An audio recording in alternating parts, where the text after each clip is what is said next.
Welcome to my channel.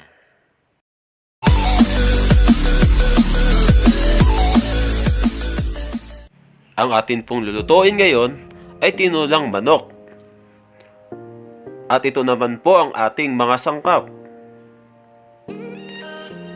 1 kilong manok, 3 sayote, luya, bawang,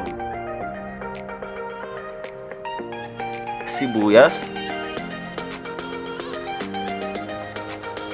pamintang durog, patis, bechin, dahon ng sili. Ito naman po ang paraan ng ating pagluluto. Painit po ng mantika,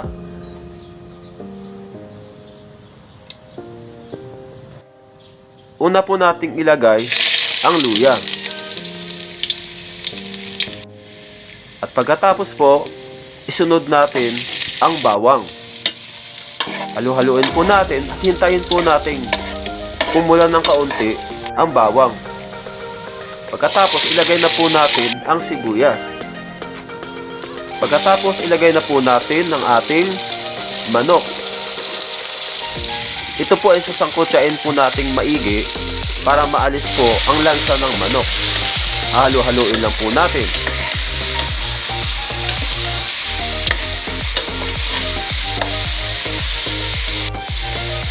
Ilagay na po natin ang ating patis. At ang pamintang durog. Lagyan na po natin ng kaunting bechin para lumasa na po doon sa karne ng manok. Takpan po natin.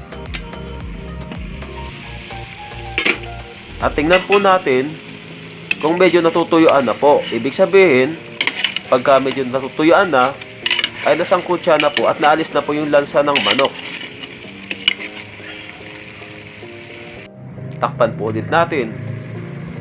At nakikita po natin na medyo nagmamantika na po ang manok at medyo natutuyuan na, ay nasangkutsa na po yon. Kaya pwede na po nating lagyan ng tubig.